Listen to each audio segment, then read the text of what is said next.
y la actitud de recepción de cada espíritu que estuvo aquí, que ha estado. Le doy gracias a Dios por eso. Tratamos, en verdad, yo reconozco que fueron bastantes temas los que estuvimos tratando en estos. Él les fue demostrando línea tras línea, escritura tras escritura, que todos los mensajes que había acerca del Mesías, del Redentor, estaban considerados en el antiguo pacto. Cuando se convencieron todos los habitantes de Berea, juntaron todos sus libros, juntaron todas las cosas que tenían ellos, que se ve o se entiende que era gente preparada, gente que leía mucho, gente que buscaba, y quemaron toda esa literatura. Claro, fue una medida, a lo mejor se puede hacer otras circunstancias históricas y sociales, han quemado las Biblias, ¿verdad? Sí, bueno, eso se ha dado y se sigue dando. Bueno, eso es lo de menos. La cuestión está que, ¿qué hicieron? ¿Qué pasó con la gente de Berea? La gente de Berea les pasó algo. Hubo una renovación, hubo un cambio, hubo una mutación en su mente, y que finalmente eso ocurre cuando nos pasa algo. Y a lo largo de la escritura vamos encontrando una serie de acontecimientos con personajes, y vamos a mencionar solamente rápidamente algunos, y ustedes, si están de acuerdo conmigo, podremos verificar que así fue. ¿Qué le pasó a Abraham cuando empezó a cambiar toda su infraestructura religiosa a su manera, idólatra, sus conocimientos y experiencias? ¿Qué fue lo que le cambió? ¿Por qué? Porque hubo una aparición. ¿Quién se le apareció? Dios. Dios se le apareció. ¿Qué pasó con otros personajes que encontramos? Por ejemplo, el profeta Isaías. ¿Qué le pasó? Si leemos el capítulo 1, o sea, la conversión de Isaías, se le apareció el Señor. ¿Qué pasó con un Gedeón? Se le apareció el Señor. Un encuentro con Dios. A la manera del antiguo pacto. ¿Qué le pasó a Moisés? Se le apareció Dios. Y así podemos ir leyendo de esas entrevistas únicas, definitivas y tremendamente poderosas. Y no es la excepción cuando leemos de otras personas en el Nuevo. ¿Qué le pasó a Zacarías, el padre de Juan el Bautista? Por medio de un ángel, pero un ángel es un mensajero. No es un ser blanco con alas que flota. No, es mensajero. Que el mensaje de Dios es Dios mismo hablando. Es la palabra que sale de la boca de Dios. Ningún ángel, excepto el rebelde, pero ningún ángel trajo jamás sus propias palabras. Todos los ángeles mensajeros traían la palabra de Dios tal como salió de la boca y el corazón de Dios. Y en la palabra de Dios, las acciones de Dios, las indicaciones de Dios, las identificamos que son el verbo de Dios, Cristo mismo. Sea a través de un ángel, sea a través de un predicador, sea a través de una lectura, y tenemos que entender en qué forma se lee, es una aparición sobrenatural, divina y transformadora. Cuando nosotros tenemos esa aparición del Señor, algo ocurre. Ahora, tuvo que haber, y hace rato lo decía muy bien al celebrar la cena del Señor, hubo un acontecimiento que fue clave para el Señor y para nosotros también, en el cual debía haber habido un elemento de transformación para que la aparición de Dios con hombres en el antiguo pacto no solamente fueran sucesos aislados, es decir, con personas específicas para circunstancias específicas. tuvo que ser así, para que se le diera la ley a Moisés, para que se le dieran las profecías a todos los profetas, para que solamente ciertos hombres privilegiados tuvieran la inspiración, la iluminación, como haya sido el rey David, o como haya sido Salomón, que escribió los proverbios, escribió todo eso, que son personas específicas, pero que no se le dio a mucha gente, solo a ciertas personas, para algo específico. Hoy nosotros tenemos una experiencia única, en la cual eso debía haber cambiado, y una experiencia que fuese capaz de transformarnos, de cambiarnos, de renovarnos, de hacer algo único con cada uno de nosotros.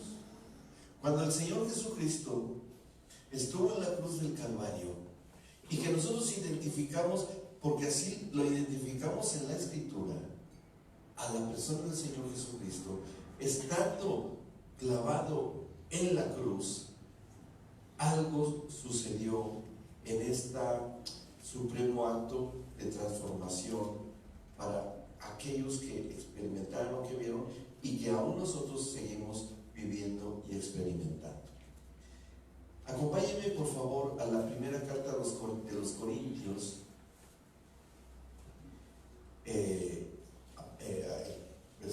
capítulo 15, y voy a tomar algunas escrituras y que vamos a recordar algo que estuvimos compartiendo estos días. Lo van a identificar de inmediato y sé que me lo van a poder decir. Dice, y leamos a partir 15, primera de Corintios 15, y vamos a leer a partir del versículo 39. 15:39 de la primera de Corintios. Dice, no todos los cuerpos son iguales. Hay cuerpos humanos, también los hay de animales terrestres, de aves y de peces. Ahora, aquí quiero que establezcamos una diferencia. ¿En qué consistirá la diferencia entre cuerpos humanos, que parece que es un pleonasmo, una repetición, pero hay una intención para que nos ayude a distinguir? ¿Por qué dice cuerpos humanos y después habla y trata de animales terrestres, de aves y de peces? ¿Cuál es la diferencia que existe entre uno y otro tipo de cuerpo? Que los animales, y lo mencioné por ahí, que los animales simplemente tienen alma, porque tienen ánima o alma, pero el cuerpo humano, que también tiene alma, pero tiene espíritu. Y eso es justamente lo que Pablo nos quería dar entendimiento. Hay cuerpos humanos que tienen espíritu, alma y cuerpo, y los animales tienen alma y cuerpo, y dentro de la ánima o del alma son la inteligencia animal, los sentimientos de los animales, ¿cómo son? ¿No? Seguro que algunos tienen su perrito que cuando llega le mueve la colita, ¿no? El perrito, o el gatito se le echa encima, así es. Son terribles los gatos, a mí no me gustan, pero bueno, hay algunos que son cariñosos. El que tenga un león en su casa, quién sabe cómo le va a ir. Hay esa diferencia. Ahora, acuérdense de esto, porque lo hablamos, versículo 40. Asimismo hay cuerpos celestes y cuerpos terrestres. ¿Se acuerdan que hablamos algo de eso? Sí. Cuando hablamos acerca de los hijos, no cuerpos, hijos de las estrellas y los hijos de la arena del mar, de la tierra. Y que pasan a ser categoría de hijos, pero mientras no pasan a la categoría de ser hijos, son cuerpos. Y vamos a ver que deban mudarse de ser simplemente cuerpos con espíritu, alma y cuerpo, a ser hijos de las estrellas e hijos de la arena. Hay un proceso ahí para dejar de ser cuerpos solamente y pasar a ser hijos. Bueno, ¿qué es ese elemento de transformación? Seguimos la lectura. Asimismo, hay cuerpos celestes y cuerpos terrestres, pero el esplendor de los cuerpos celestes es uno. Uno es el esplendor del sol, otro el de la luna y otro el de las estrellas. Cada estrella tiene su propio brillo, así sucederá también con la resurrección de los muertos. Lo que se siembra en corrupción resucita en incorrupción. Lo que se siembra en oprobio resucita en gloria. Lo que se siembra en debilidad resucita en poder. Se siembra un cuerpo natural, resucita un cuerpo espiritual. Si hay un cuerpo natural, también hay cuerpo espiritual. Así está escrito. Y noten esto que es bien importante, porque aquí está la clave para esa mutación, para esa transformación, para esa aparición. Lo explico. Dice así, el versículo 45. Así está escrito: el primer hombre, Adán, se convirtió en un ser viviente. El último Adán es el espíritu que da vida. Amén. El primer Adán era simplemente un alma viviente, es decir, una función de la mente, de las emociones, sí, de la voluntad también, pero hasta ahí nada más. Y díganme si no debía haber sido la cosa diferente, porque Adán sí podía parecerse ante la presencia del Dios vivo. ¿Se aparecía o no se aparecía? Claro. Cuando leemos que el Señor se paseaba a la luz del día en el huerto del Edén, ¿a qué iba el huerto del Edén el Padre? A ver a su hijo, a su creación, a comunicarse, a darle instrucciones, a darle revelación. Pero ahí se necesitaba que tuviese un acto de obediencia a Adán y Eva, de que tenían que comer del fruto del árbol de la vida, del árbol de vida. En una tierra bendecida, sin maldición, que alimentaba a ese árbol de vida y que chupaba y absorbía los elementos de una tierra bendecida, se incorporaba en los frutos de ese árbol. Y el ADN del jugo de los frutos de ese árbol, al obedecer consciente y voluntariamente una función del alma de Adán y de Eva, y que tomaban y arrancaban el fruto del árbol de vida, y que llevaba esa savia de esa tierra bendecida, se absorbía, al comérselo, se absorbía en el ADN, finalmente el proceso final de Adán y Eva, y facilitaba ese acto de obediencia, de participar de la creación bendecida por el Señor y dejarlos listos para que ellos pudiesen recibir la instrucción espiritual de parte del Señor. Y eso era el proceso. ¿A qué no saben que acabamos de hacer hace un rato? Lo mismo. ¿Por qué? Porque esa galletita que comimos, que la hacen en una fábrica X, de harina X, de agua X, de lo que sea, y ese jugo de uva, o que allá sí se toma en Argentina, sí se toma vino, sí, pero es otra cultura. Claro. Pero ese juguito o agua de uva, que cuando se hace con esa mutación, esa transformación del que cree, ese pan y ese jugo de la vid, por la bendición que se deposita, que sale de la boca de un hijo de Dios, es mutado también y se incorpora en nuestro ADN para llevarnos a la memoria de lo que ocurrió, esperando el día que lo hagamos nuevamente en persona con el Señor Jesucristo. Amén. ¿Qué acabamos de participar?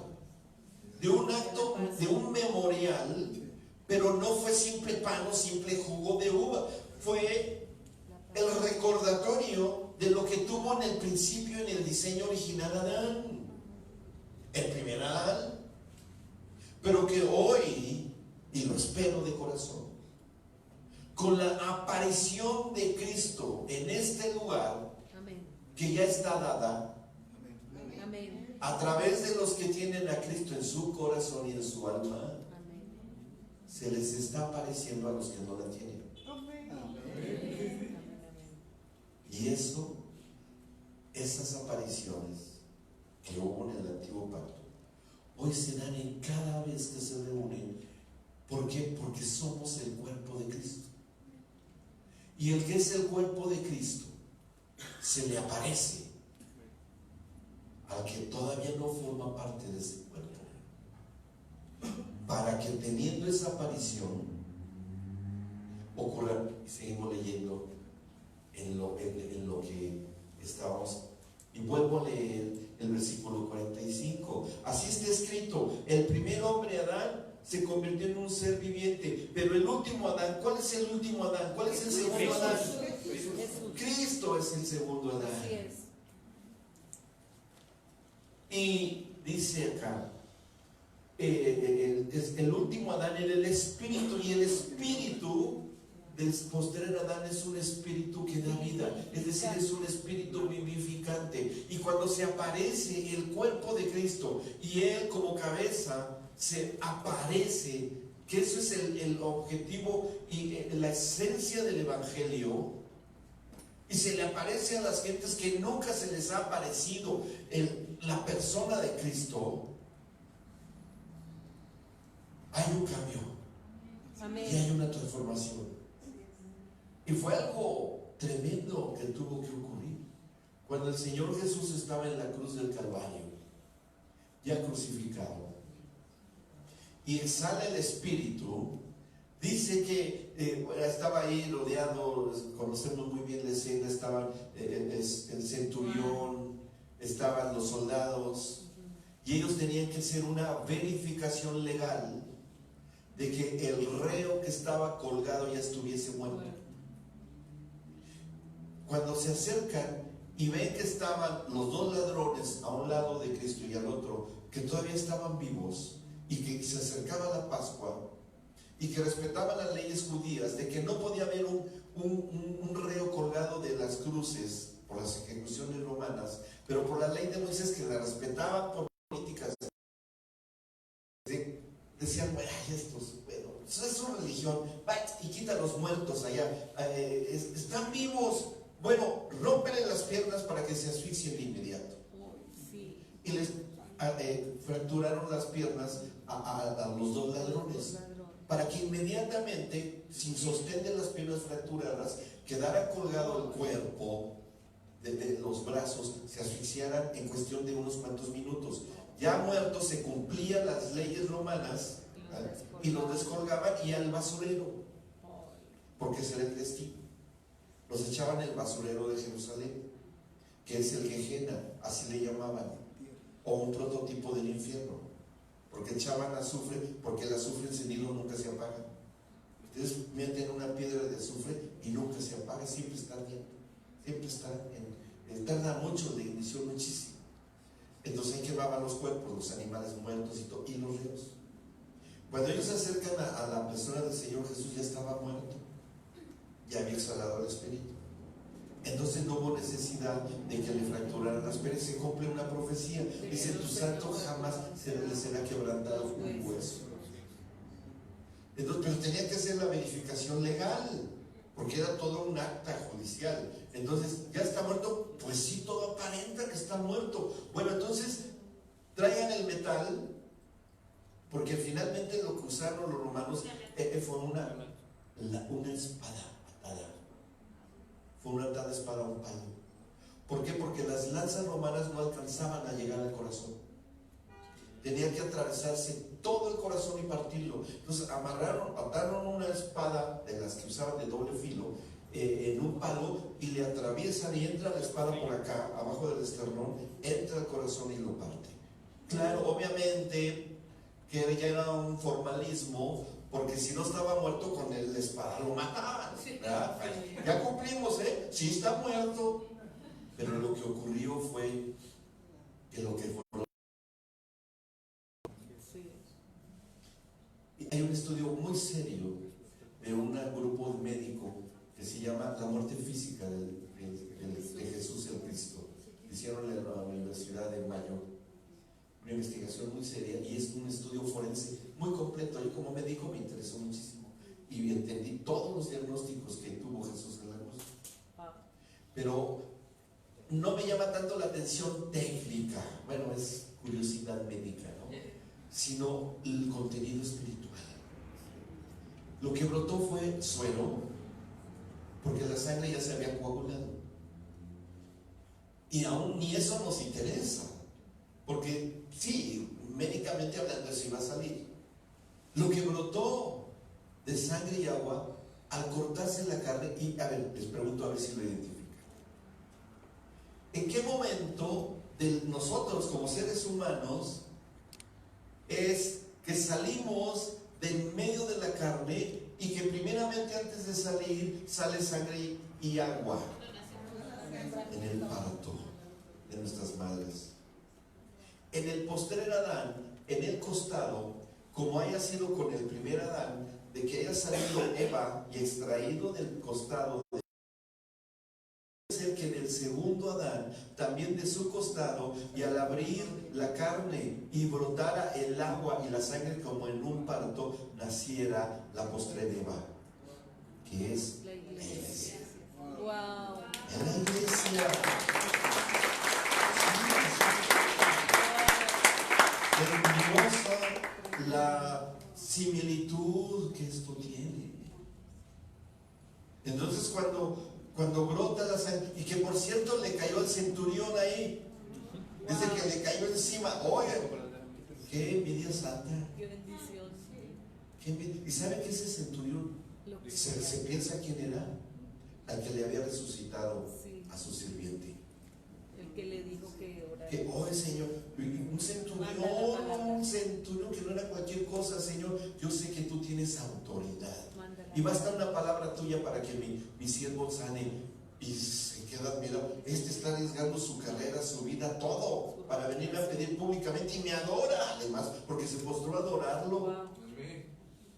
El Señor nunca había visto este tipo de fe en este tipo de gente, ¿no? Y menos del sistema político opresor.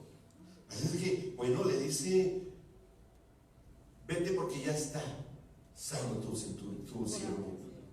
Llegan los siervos y: Señor, bueno, probablemente ese centurión que estaba en la crucifixión haya sido ese mismo.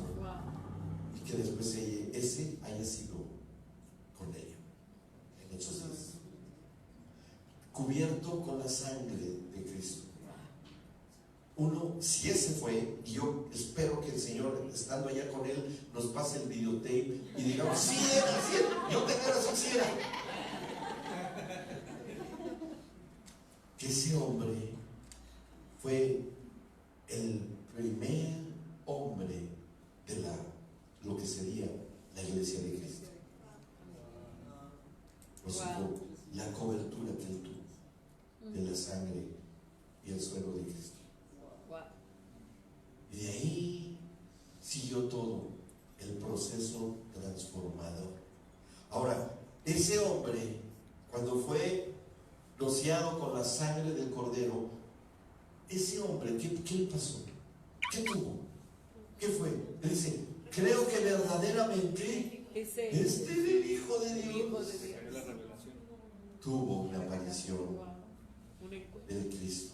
Todavía en un proceso también de transformación. O sea, este hombre participó de la transformación de ser el Jesús de Nazaret al Cristo Todopoderoso. Porque hay una transición. No nos hablamos con frecuencia: Jesús el Nazareno, Jesús, Cristo, Jesús. Pero Pablo lo reconoce como Jesús Cristo, el Salvador ungido, que eso significa.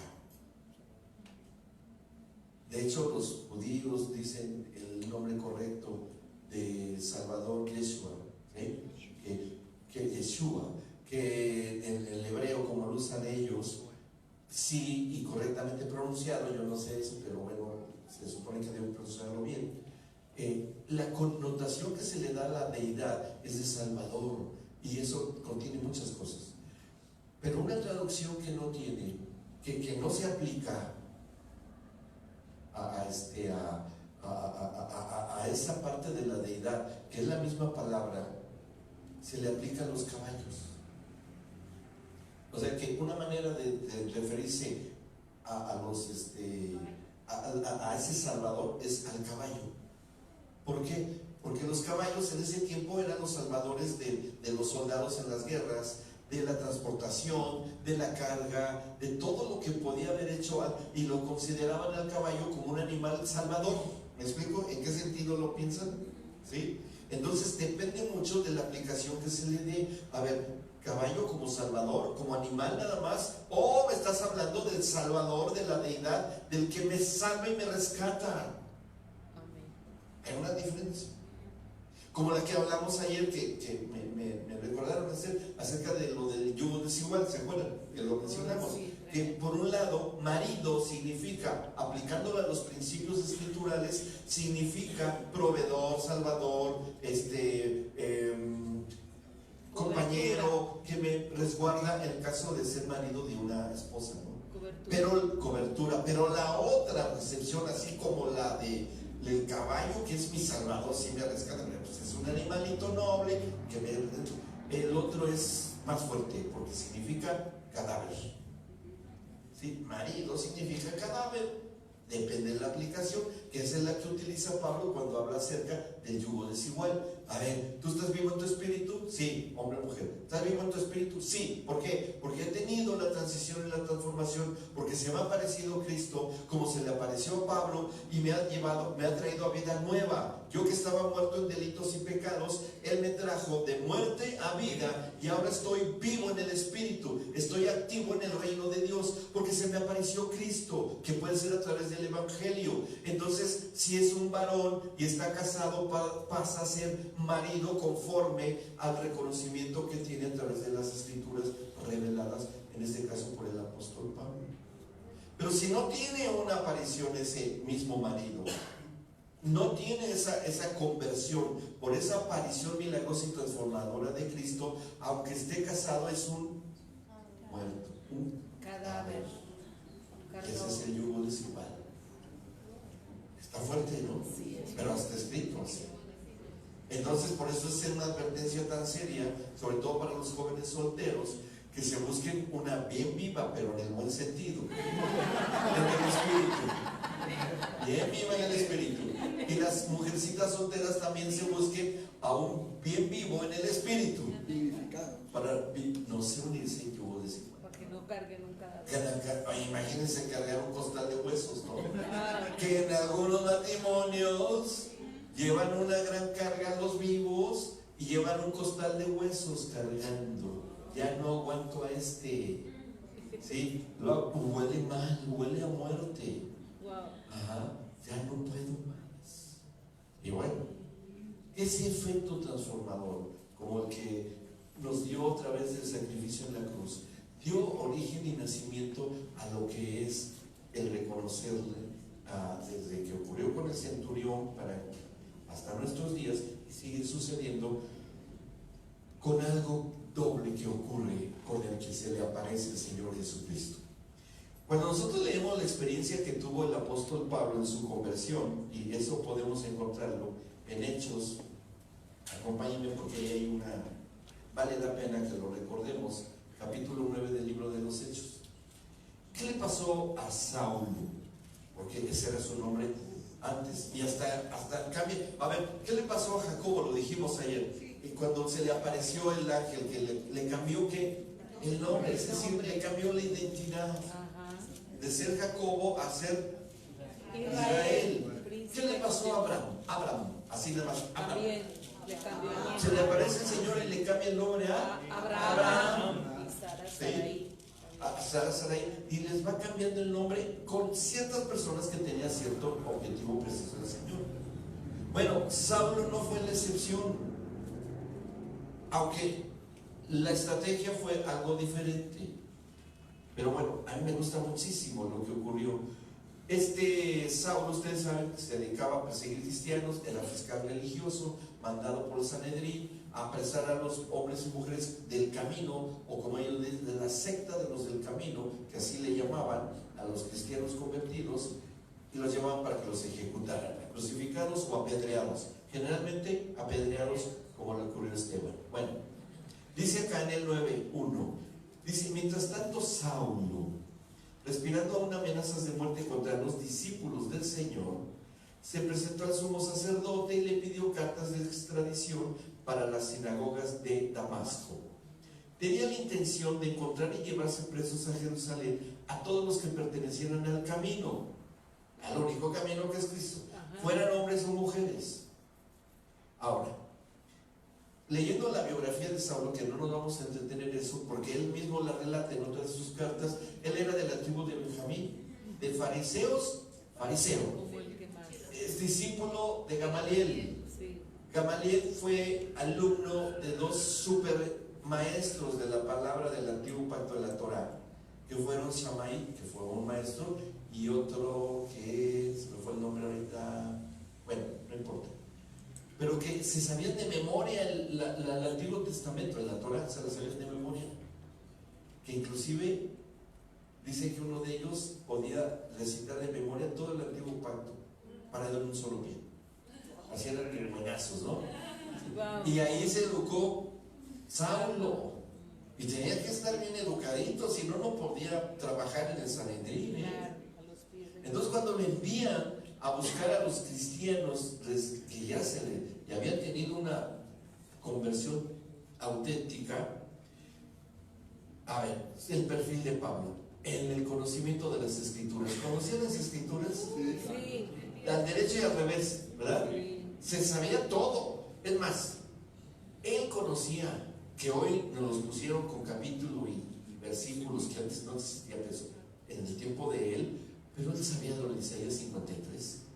Tremendo, claro. De los sufrimientos del siervo del Señor, que describe toda la crucifixión.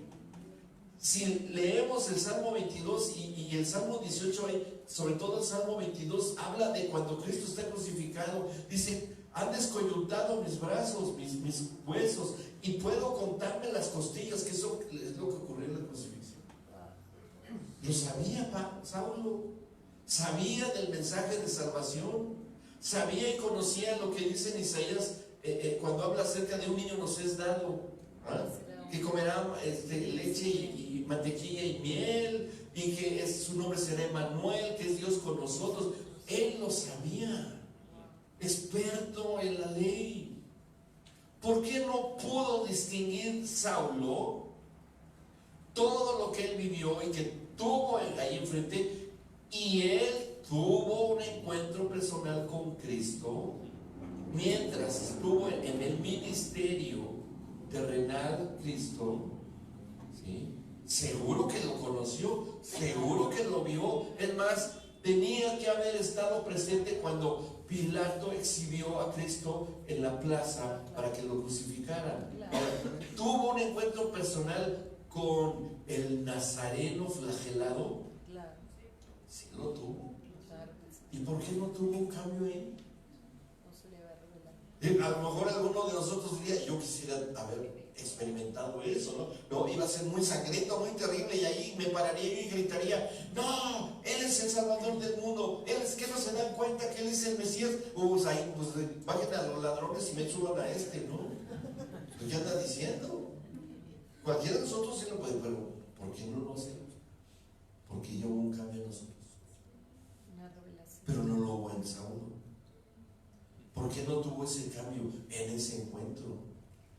Porque era tal su rigidez, su celo y su estructura mental religiosa, que no le permitía distinguir el cumplimiento profético del Mesías. ¿Por qué? Porque la religión es un velo para muchos. La intelectualidad en algunos es un velo que no les permite. Y saben que eso es, como leímos ahí en 1 Corintios, es una operación del alma. Cuando una persona quiere conocer a Cristo por medio de la lectura, de la comprobación, de un poco incrédulo por acá, otro poquito de creyente por acá, y no, yo leí a un autor que el caballo de... Bueno, ese, lo que quiero decir, pero ya me lo dijeron, sí, se ve que lo conocieron. Y no, yo hasta no ver, no creer. Oigan, si un Tomás, llamado por Jesucristo, Tomás llamado el Dídimo, porque tenía un gemelo, por eso se le llamaban Dídimo, porque significa gemelo. Pero pues este Tomás fue el que fue llamado, a su gemelo quién sabe dónde andaba. Yo creo que era peor de incrédulo que ¿no? y llamado por Cristo, en el ministerio de Cristo. Oiga, Tomás fue enviado a la comisión de los 70 para poder ir y orar por los enfermos, por los endemoniados, y que oraron, y hasta el Judas fue. Y cuando regresaron los 70 bien gozosos, Señor, hasta los endemoniados salen liberados, los demonios y los enfermos sanaron. Y se puso a danzar el Señor Jesús, porque dice que se regocijó, o sea que empezó a danzar a la manera hebrea, dando vueltas y vueltas, diciendo: sí, Señor, porque a ti te ha complacido esto, revelárselo, no a los entendidos y sabios de este siglo. Wow. Y ahí estaba diciendo: no es por el ejercicio del alma, no es por el esfuerzo propio, no es de comprobar y verificar que podamos nosotros participar de una aparición del Cristo glorificado. Porque es desgastante, frustrante, infructuoso muchas veces, porque es tan débil la conversión del alma, del espíritu a través del alma humana, es tan débil que cualquier otro argumento que salga o que nos pase en las primeras pruebas, digan: ¿ya ves cómo esto no era cierto? ¿Ya ves cómo me quisieron lavar el cerebro? Pues la verdad que sí, porque muchas veces está bien cochinito. No, yo como Tomás, hasta no ver, no creer. Y bueno, yo conozco algunos allá lejos donde vivo, muy lejos, acá no, pero muy lejos, que han participado de milagros impresionantes. Y mientras son sanados y son restaurados, sí, y van a la congregación, pero al rato su conversión no fue suficiente. Y al rato, ¡pum!, se desmorona. Y hay muchos que a mí a veces hasta me duele, de varios que conocí y que después se fueron hacia abajo, porque fue una conversión, porque ahí no ocurrió algo que debe ocurrir en todos nosotros. Pablo lo sabía muy bien, porque él cuando experimentó esto, ahí estamos en el capítulo 9, dice que a partir del versículo 3, dice: en el viaje sucedió que al acercarse a Damasco, una luz del cielo relampagueó de repente a su alrededor. Él cayó al suelo y oyó una voz que le decía: Saulo, Saulo, ¿por qué me persigues? Y aquí hay cosas bien importantes, pero se lo voy a decir ahora. Dice: ¿quién eres, Señor? Oiga, en primer lugar, vamos a ver. El Señor Jesucristo, en este caso, requiere de penetrar todas nuestras capacidades mentales e intelectuales que hemos fabricado a lo largo de nuestra experiencia humana. ¿Sí? Los más duros son los que se dicen los más preparados. Así es. Los que tienen un intenso entrenamiento intelectual. Los científicos, y no hablo mal de ellos, pero pues así están condicionados, así están formados, del escepticismo, porque están metidos en el método científico, de la observación, del análisis, las variables, la comprobación y después la replicación y todo para dar validez a un proceso de la ciencia, ¿no? Y es un entrenamiento, y tiene que ser, porque gracias a esa metodología es que podemos disfrutar de la tecnología. Qué bueno que así es, pero eso es para eso. Pero para comprobar las cosas espirituales, dice: a ver, hasta que no me muestres que existe Dios, no creo. ¿Y cómo te voy a mostrar? ¿Con un análisis? Mira, aquí salió, aquí está Dios. Bien, en el examen de sangre que me hice, aquí dice Dios. 14 miligramos. Ay, ¿tú cuántos tienes? Qué bueno que así fuera. Pero no es así. Saulo estaba súper preparado, un religioso extraordinario, de la confianza de los jefes religiosos, un hombre trabajador, además era un hombre de empresa, no le hacía falta dinero. Su papá se dedicaba a fabricar tiendas o carpas de pelo de cabra que se las vendían al ejército romano, porque aguantan, son impermeables, son térmicas, son muy resistentes. Entonces esa era la empresa de la familia. Entonces Pablo o Saulo tuvo la oportunidad de aprender en la escuela griega, que era muy cara, solamente para, y que haya comprado su papá la ciudadanía romana. O sea, tenía todo, rico, tranquilamente, ciudadano romano, no lo iban a molestar, una empresa personal que le dejaba mucho dinero, además influyente. Todo, sí, no, mi compadre trabaja en la cámara, perdón, mis colaboradores trabajan en el Sanedrín, pues, aparentemente todo tenía, ¿no? Sí, pero no. Entonces era difícil penetrar a nivel del alma de él, el convencerle si había visto a Cristo. Entonces el Señor tuvo que recurrir a algo muy fuerte, Claro. instantáneo, Wow. radical, potente, transformador. Y se le aparece, ¡pum!, una aparición. Y cuando se le aparece, dice que fue tal la cosa que se cayó al suelo. Y lo que me llama la atención aquí es que el Señor, Saulo, ¿qué tanto significará eso para nosotros? Wow. Muchísimo. Que nos conoce de nombre. Claro, y afirmación. Fíjense, cuando Gedeón estaba ahí, que ahí lo mencioné de pasadita ayer, estaba haciendo una labor de mujer, ¿sí? Porque estaban los hombres miedosos escondidos y él ahí todo temeroso ahí. Y cuando se le aparece el Señor, porque fue el Señor el que se le apareció, dice, varón esforzado y valiente. Y el otro con su, ¿cómo? Sí, nosotros, a mí mis papás me contaron que Dios, ellos ya que se congregan allá en el tercer piso, no sé qué les dicen, y que me han dicho que Dios, que acá, que quién sabe qué. Y yo, mira cómo estoy todo amoldado, todo aquí trabajando para sacar para un kilo de tortillas, limpiando pisos y quién sabe qué. Y me dice el varón esforzado. ¿Y dónde está Dios con todas las maravillas que me han contado? ¿Dónde está? Miren que no ven cómo estamos endeudados, todos mis amigos, todos viviendo en cuevas, escondidos, sin nada que comer. No, al menos mi papi sí tiene, ¿no? ¿Por qué? Y el Señor le dice, a ver, Gedeoncito, yo sé que tu papá tiene dos cosas que yo quiero.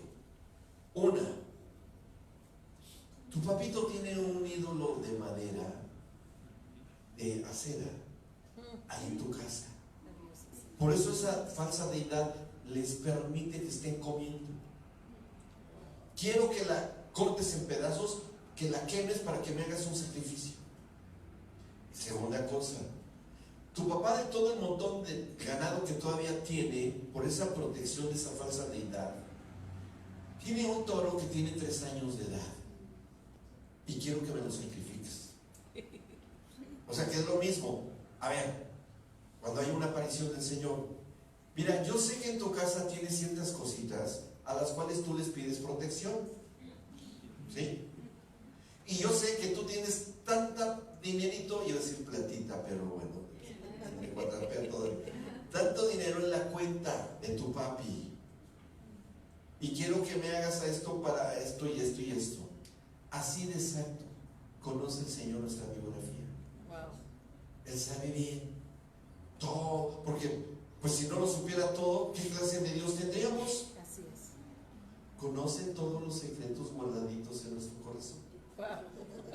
Los más recónditos, los más ocultos, los que están allá en el fondo, que nadie quiere que sepa, que nadie sabe, que creemos que nadie sabe, pero como dice el apóstol Pablo del Espíritu Santo, Él conoce las profundidades del espíritu del hombre. no podemos permanecer ocultos. Por eso es que muchos prefieren tratar de conocer las cosas del Señor a través de un ejercicio mental, para tratarse de autoconvencerse de que Dios existe, que Cristo es quien dice, pero que están frágiles, que a la primera prueba, como dice, se derrumban. Cuando Saulo viene esta aparición y le dice, Saulo, Saulo, ¿por qué me persigues? Se dice, ¿quién eres, Señor? Oigan, en ese tiempo a nadie le podías decir Señor, ¿eh? Al único que le podías decir Señor era el César. Porque Señor con mayúscula significa decir, porque el César era un Dios para esa gente. Y los judíos no se atrevían a decirle al Señor así, Señor, o el nombre de Dios, porque hay un equivalente. Entonces, Saulo, cuando le dice, ¿quién eres, Señor? Tal vez de momento se le vino, yo no sé si fue un pensamiento fugaz en Saulo, que diga, ¡ay! La zarza ardiente también se me está apareciendo. Porque ¿quién iba a imaginarse? O él en su mentalidad religiosa, y la única referencia que tenía de fuego era la zarza ardiente o la columna de fuego que dio a los de Israel en el desierto. Era la única referencia que tenía de fuego. Y por un momentito, así un segundo, haya pensado, ya se me apareció el Señor. Por eso le dice, ¿quién eres, Señor? A ver si pegaba, ¿no? Y dice, uy, se me apareció la zarza ardiente. Bueno, por eso el Señor Jesús le dice, yo soy. Y queda el Saúl ahí. Jesús. Que toda la teología se le cayó hasta el suelo. Así, toda su teología, ¡pum!, se le cayó. Toda su estructura mental religiosa y bien preparada, como lo que algunos pueden tener, en esa aparición tan poderosa, le acabó, le barrió, le destruyó, le vino abajo, porque él sabía que ese Jesús que se está para él había muerto en la cruz, lo habían crucificado y lo habían metido en la tumba, y decían que sus discípulos habían robado el cuerpo para propagar la fábula y el cuento de la resurrección. Eso es lo que decían, ¿eh? Porque esa fue la orden que dieron. Entonces, no, ya, él pensaba como fiscal religioso, ejecutamos a ese revolucionario, falso profeta. ¿A cuántos desvió? Pero ahora yo me estoy vengando de él y por eso los llevo a crucificar. No, como un caso que conocí de una señora que su hija se convirtió, ya adulta, ella casada, su hija, y que un día se la agarró de los cabellos y en la calle la arrastró a su hija.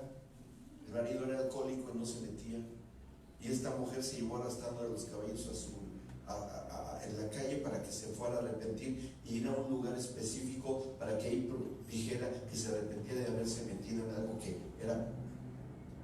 Y cuando le iba arrastrando, que le dio un infarto a la señora,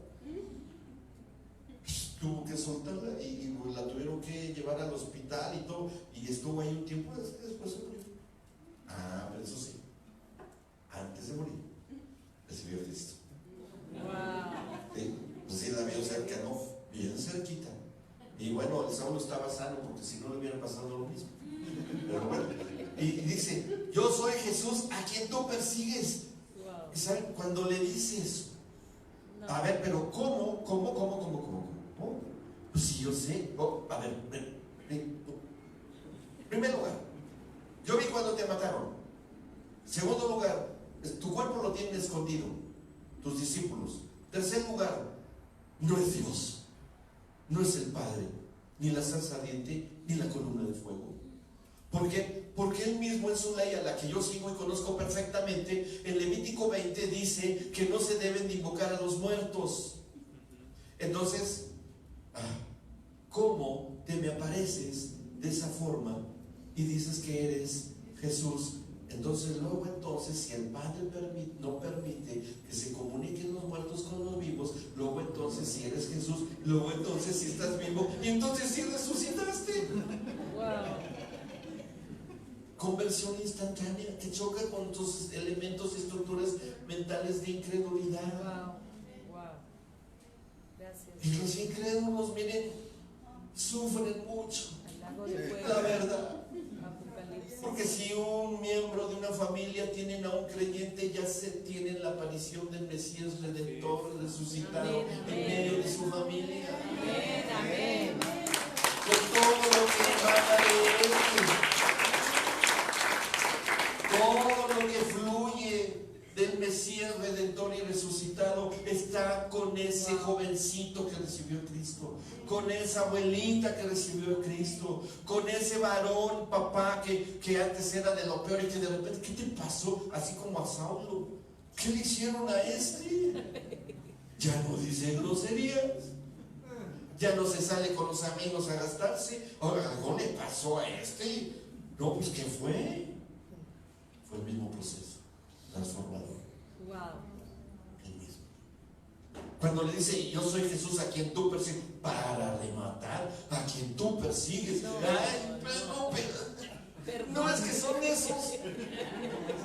Pues esos soy yo.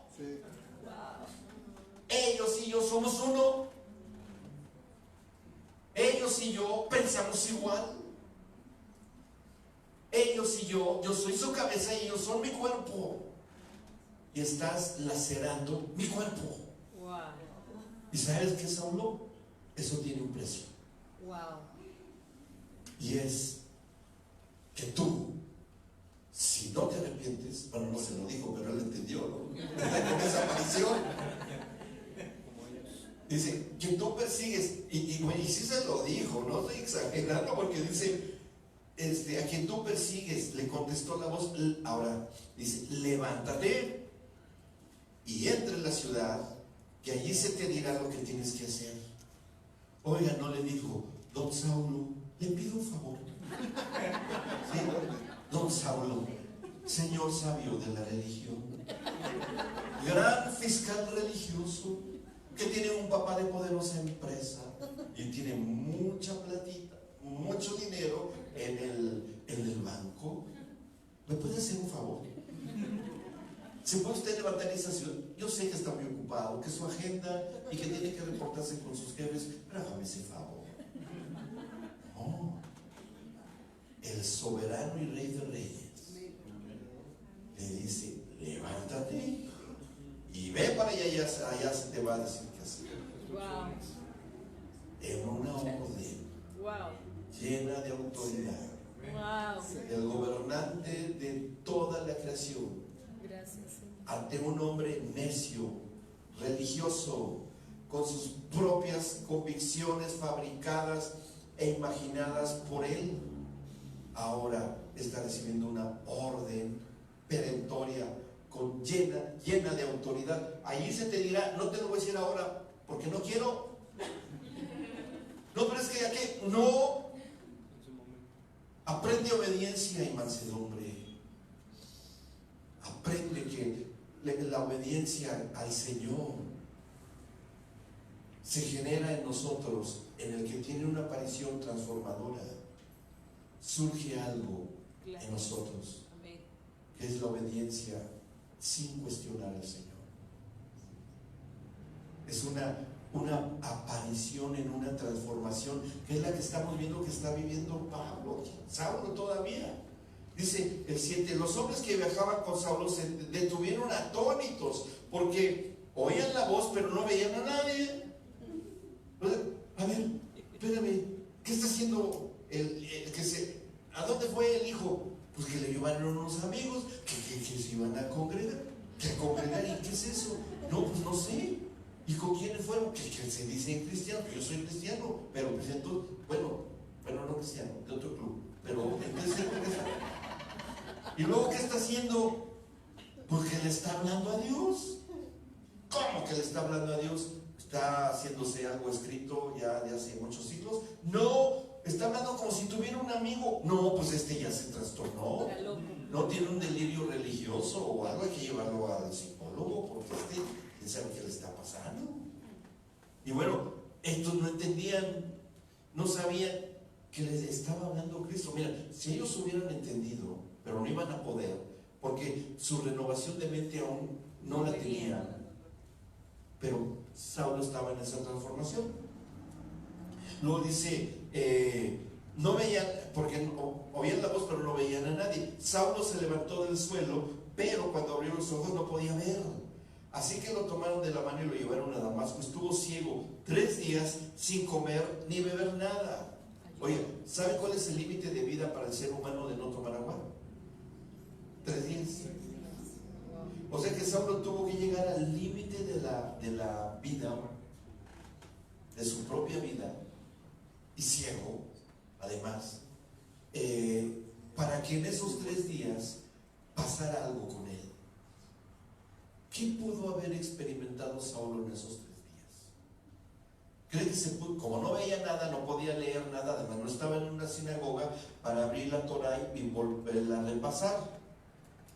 Tuvo que hacer un repaso mental, intelectual, de todas las escrituras de las que se acordó. A lo mejor se las sabía todas de memoria, no lo sé, pero muy probablemente sí sabía demasiado para el común de la gente de su tiempo, y seguramente estuvo repasando. Mire, yo les aseguro, por la identificación que hace Jesús de quién era, de que estuvo repasando todas las profecías del Mesías Redentor, seguramente, y se acordó de todos, principalmente, aunque todo el Antiguo Testamento el protagonista principal es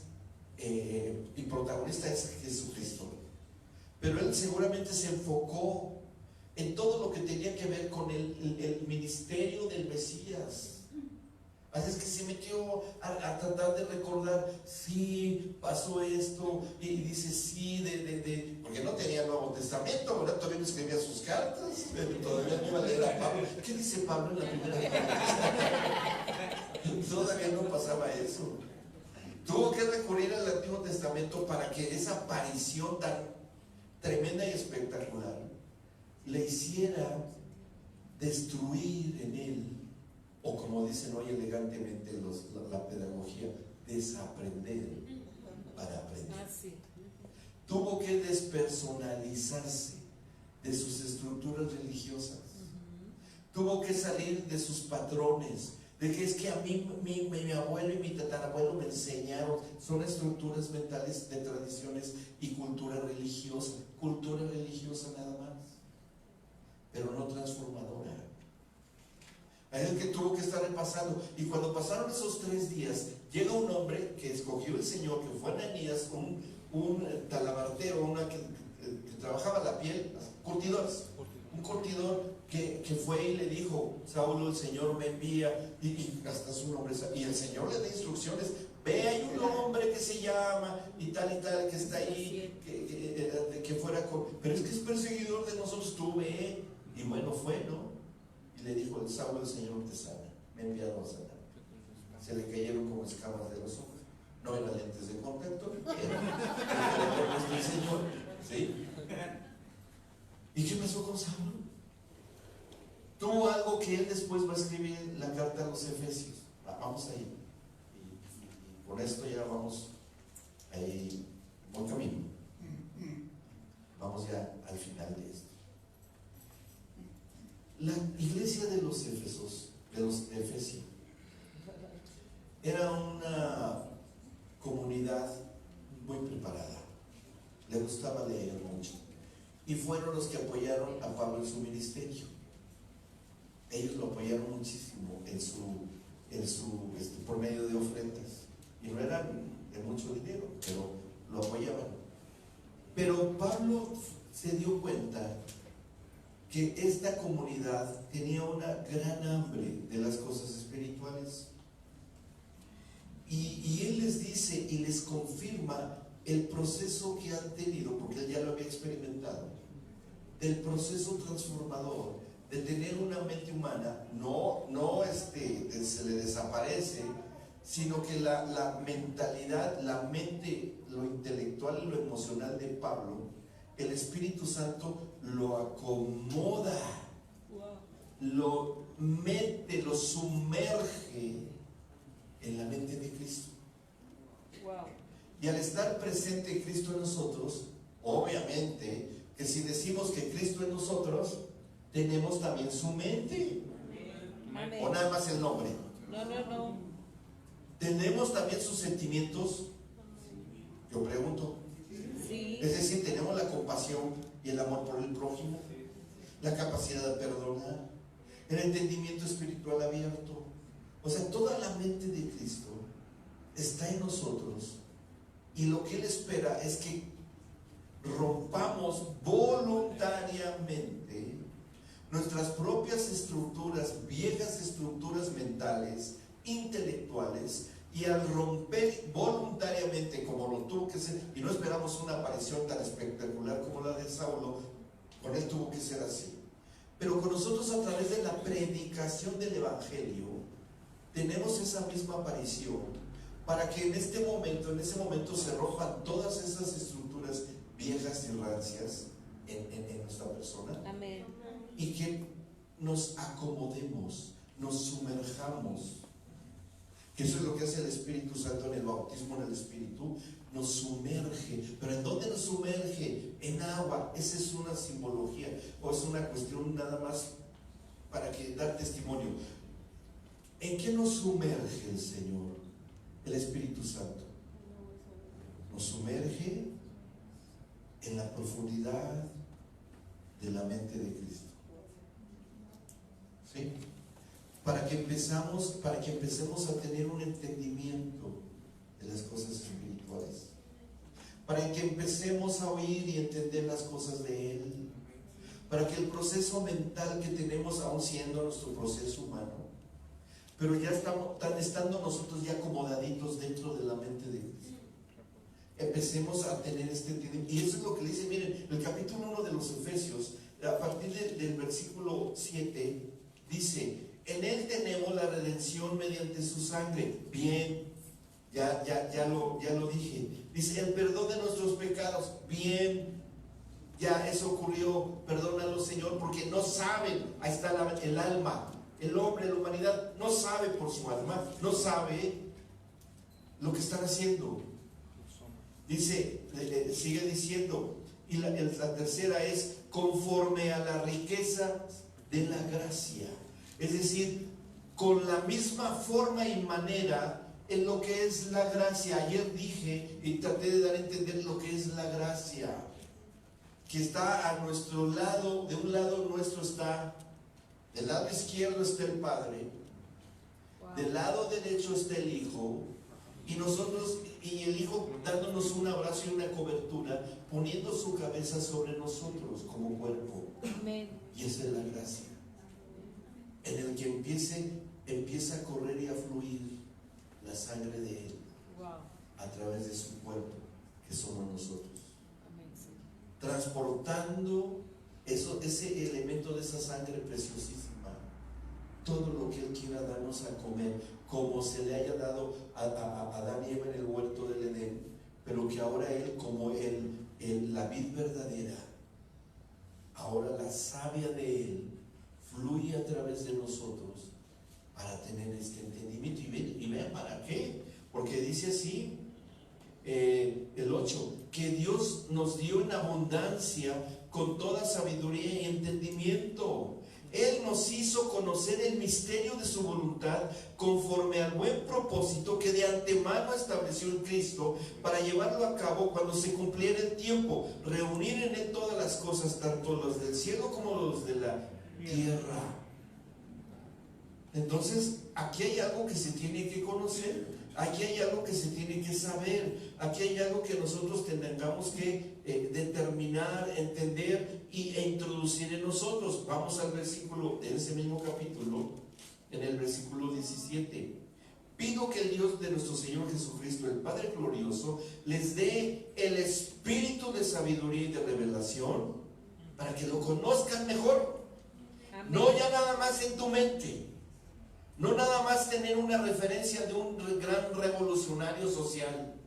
No nada más de uno que te da cuando necesitas algo, como en la cruz. En lugar de ser la cruz del Calvario, se te transforma en la cruz roja, ¿no? Y nada más cuando estás enfermo recurres a él en las emergencias. Y no es así. O el Cruz Azul, al que va en la cruz roja se me chispotea.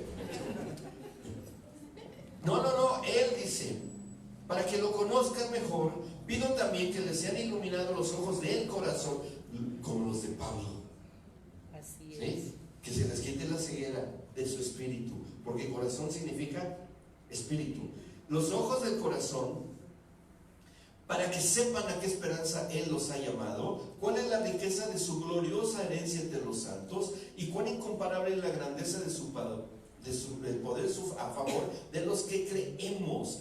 Ese poder es la fuerza grandiosa y eficaz que Dios ejerció en Cristo cuando lo resucitó de entre los muertos y lo sentó a su derecha en las regiones celestiales, muy por encima de todo gobierno y autoridad, poder y dominio, y de cualquier otro nombre que se invoque, no solo en este mundo, sino también en el venidero. Dios sometió todas las cosas al dominio de Cristo, y vean lo que dice: y lo dio como cabeza de todo a la iglesia. Esta, que es su cuerpo, es la plenitud de aquel que lo llena todo por completo. ¿En dónde estamos?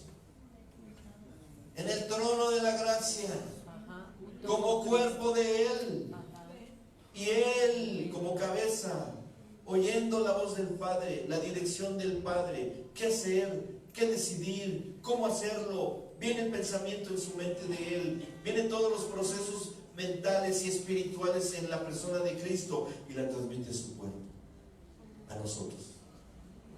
¿Y qué hacemos? ¿Qué pasa con nosotros? Pensamos como Él, sentimos como Él, procesamos y elaboramos todo tipo de pensamientos como Él, ejercemos la voluntad conforme Él la quiere ejercer en nosotros. ¿Y qué hay de resultado? Que se nos va, como leímos acá. ¿Cuál es la bendición que tenemos? La revelación, el conocimiento de Él, para las circunstancias personales, para las circunstancias familiares, para las circunstancias de como iglesia, el conjunto. La primera iglesia en la familia, un papá con la mente. Vean, por favor, hermanos amados, si un padre de familia tiene la mente de Cristo, si la madre de familia tiene la mente de Cristo, y son un efecto transformador y formador de la mente de sus hijos, ¿qué tipo de familia es esa? Por eso el que sabe gobernar bien la primera iglesia está apto para gobernar en la segunda iglesia. Así es. Todo empieza en la familia. Y de ahí a la gran familia de Dios. No podemos, no, es absurdo, creo que me van a comprender esto. Es absurdo, incompatible con la realidad. No es posible que, si no ha habido esta transformación en la primera iglesia, en la segunda iglesia, ¿qué va a hacer? Una congregación farisaica, así es, religiosa, legalista. Así es. Y como algunos dicen, puros hipócritas. Bueno, no a los que verdaderamente han sido transformados por la sangre de Cristo. Así es. Será para los que no han tenido ese proceso de transformación y renovación a tener la mente de Cristo. Hermanos, si nosotros tomamos la decisión, y yo voy a hacer hoy dos apelaciones, dos llamados. Uno, a los que hoy ha ocurrido algo maravilloso, y no es algo emocional, no es algo sensorial. ¿Sí me acompañan? ¿O sí? Camina muy despacio. No pesa nada, creo que flotó. Porque aquí se sienten los pasos de Dios. No sentí nada. ¿Eres espíritu? Ah, no.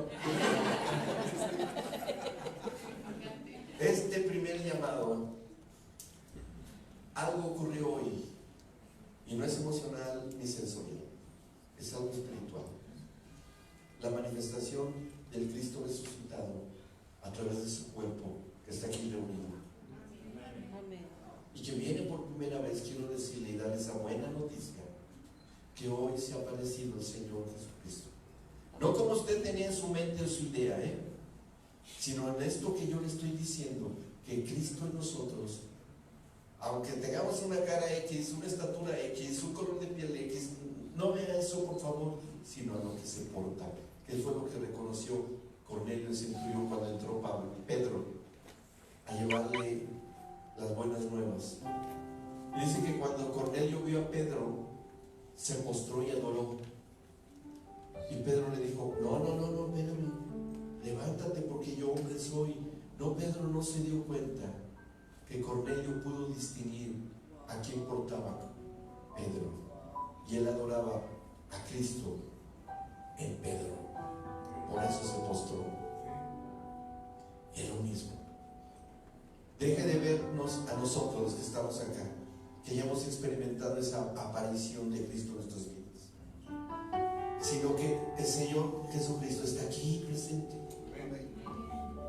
para exhortarle y llamarle a que tenga una relación personal con Él, a que lo conozca, a que se deje usted amar por Él, a que le enseñe, a que se le pueda manifestar. Mire, si necesita usted un milagro, Él lo hace, y lo hace porque Él es amor. Pero más que hacerle un milagro o hacerle un favor o algo lo que usted quiera, las necesidades no son prioridad para el Señor. Las bendiciones no son prioridad para eso, sale por su naturaleza. Es que lo conozca Él y empiece a tener una relación profunda y genuina con Él. Este es el primer llamado. Si quien nos visita por la primera vez ya lo hizo en algún lugar y así, ya no hay necesidad que lo vuelva a hacer, porque es una sola vez. A Saulo se le apareció una sola vez y siguió teniendo comunión con Él intensa hasta sus cartas. Pero si usted nunca lo ha hecho, yo le invito a que lo haga. Pero como tiene que ser y poner en acción su cuerpo, su mente y su espíritu, tiene que hacerlo corporalmente diciendo: yo quiero. Lo hace su cuerpo: yo quiero obtener esa comunión y esa relación. Pero para saber qué es lo que usted va a decir, yo le puedo guiar a qué decir, para que ocurra este que solamente lo hace Él. Yo no lo hago, Él lo hace. Es que si quien viene por primera vez quiere experimentar este encuentro personal con Cristo, yo le acompaño a hacer una oración muy sencilla, pero que venga de su espíritu, para que empiece a tener comunión con Él. Así es que si hay alguien, levante la mano y oro junto con usted, si alguien lo quiere hacer. Eso no es obligatorio, no es una cosa forzada, es una cosa voluntaria. Si alguien lo quiere hacer, lo hacemos con mucho gusto. Si no, quiero entender que lo pensará, lo decidirá en algún tiempo. Si ya lo hicieron, acompáñenos a este segundo llamado que voy a hacer. Y el segundo llamado que hago es para el cuerpo de Cristo que está aquí presente. Pongamos en acción nuestra área corporal como cuerpo humano que leímos y pongámonos de pie. Eso es, no se pone uno de pie por una acción de ritual, de ejercicio corporal para que se desentuma. No, lo hacemos para que sea en cuerpo, alma y espíritu. ¿Está bien? Por eso, cada vez póngase de pie, pero no es por otra cosa, es para que toda la integridad de su ser se ponga en acción. ¿Sí? ¿Me explico por qué? Sí, amén. Cuando está la administración de la adoración y la alabanza y se les dice: levanten sus brazos, no lo haga religiosamente, por favor, en automático. 1, 2, 3, 4, 3, 2, 1, firmes, siéntese. No,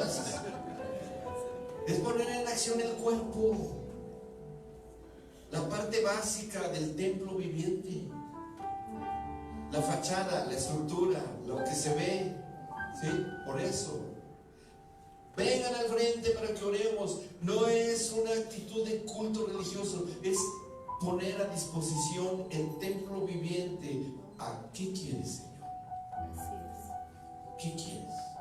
Eso es entendimiento espiritual. Así es, Señor. Cuando hablamos y decimos, ahora háblelo, piénselo, dígalo, acuérdese, o sea, cualquier actividad mental, eso es poner en acción en el alma. Acuérdese que está escrito, o en tal lugar dice, usted lo oyó y lo entendió y lo leemos, a lo mejor leemos alguna escritura. Eso es cuestión del alma, pero no nos podemos quedar ahí, porque lo fundamental y lo principal es la cosa del Espíritu, que eso ya le toca al Señor, lo que Él quiera hacer en su soberanía. Y cuando viene uno con una disposición de cuerpo, alma y espíritu, las cosas suceden. Amén. Porque ya tiene dónde hacerlo el Señor. Ya dejan de ser solo cuerpos, ya dejan de ser solo almas vivientes. Ahora ya son la postrereva, la amada que Él espera, con la cual Él puede abrazar y hablarle al oído y decirle lo que Él tenga que decirle a cada necesidad en personal, a cada circunstancia familiar. Sería muy difícil saber cuál es tu necesidad profunda y personal.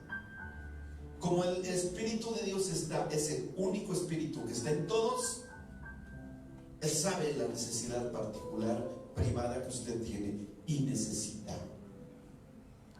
Lo único que necesitamos es voluntad y estar en el Espíritu. Por eso le decimos hoy, Padre amado, tu cuerpo está aquí presente.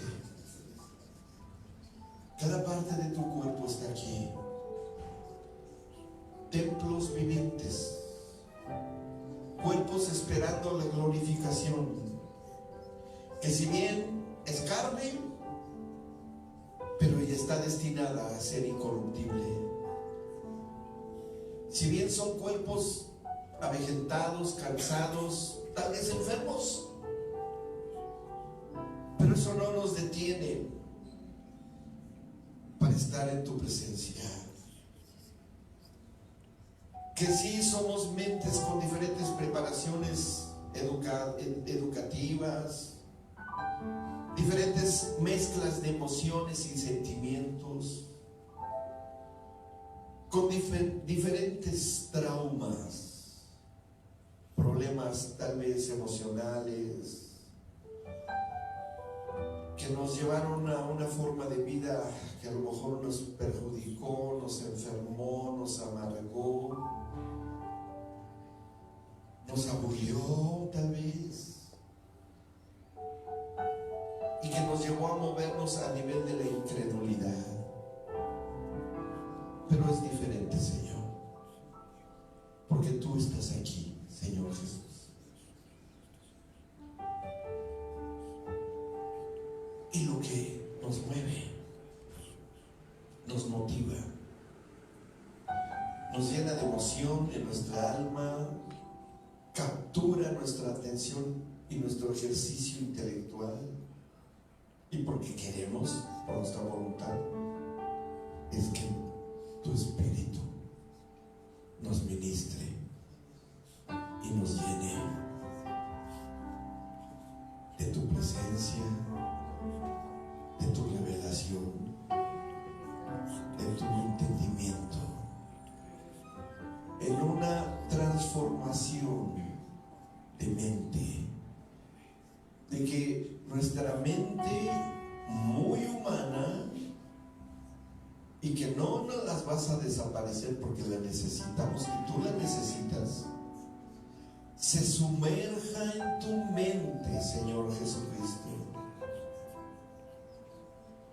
Que empieces a hacer las conexiones divinas de tu mente a nuestra mente.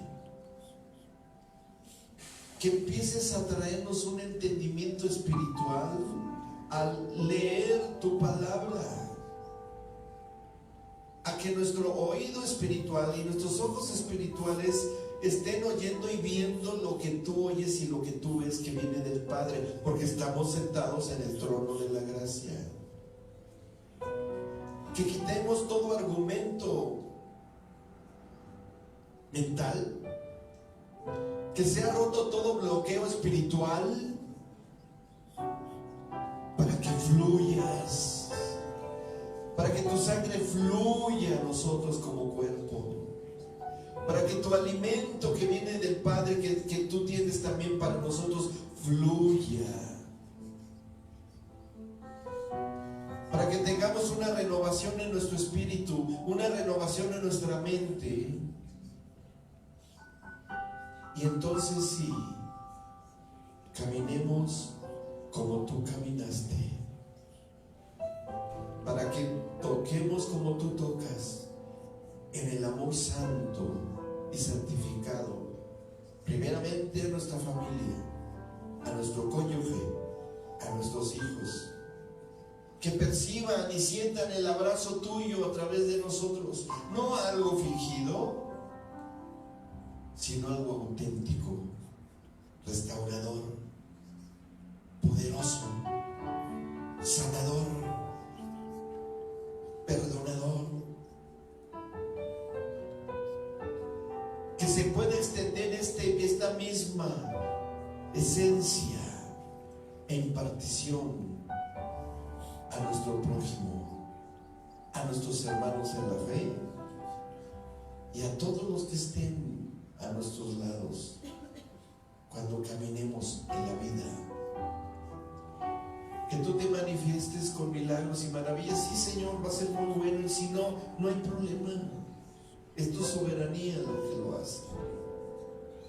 Que tengas un llamado específico para alguien aquí, para servirte, está bien, Señor, como a ti te complazca. Hazlo si quieres, Señor, no hay ningún problema. Si quieres hacernos excelentes padres y esposos, amén, Señor, bienvenido, lo recibimos. Si quieres hacernos madres extraordinarias, amorosas, sabias, profetas de la casa, mujeres virtuosas, Señor, hazlo. Como se rindió Saulo, ¿qué quieres que haga, Señor? Si quieres que seamos unos hijos conforme al corazón tuyo, que eres hijo también, sigues siendo hijo y serás hijo por la eternidad, para honrar a nuestros padres, orar por ellos si no te conocen, a nuestros hermanos en la carne, que tengamos que estar perdonando y perdonando y perdonando sus burlas, sus ofensas, o enseñándoles y acompañarnos como lo debieron hacer después la familia de Cristo cuando ellos siguieron su vida aquí. Una transformación milagrosa, quitando la necedad y la resistencia, lo oculto de nuestras vidas, que tú conoces muy bien nuestro pasado y lo que nos dijeron, lo que hicimos, lo que dijimos, lo que queríamos hacer, lo que sí hicimos y que hoy nos arrepentimos sinceramente, pero que por esta transformación total ha quedado borrado, limpiado, sanado, olvidado por ti, y que ahora como nuevas criaturas, nueva creación en ti, que nos has hecho nacer de nuevo, caminemos de triunfo en triunfo, de victoria en victoria, y saber que nada nos podrá arrebatar de tu amor, ni lo alto ni lo bajo, ni lo profundo, ni la muerte, ni principados, ni potestades, nada nos podrá quitar, arrancar de tu amor. Y es un amor mutuo, Señor, un amor mutuo, transformación de nuestra mente a tu mente. Lo deseamos de todo nuestro corazón, que así sea. Amén, Señor. Amén.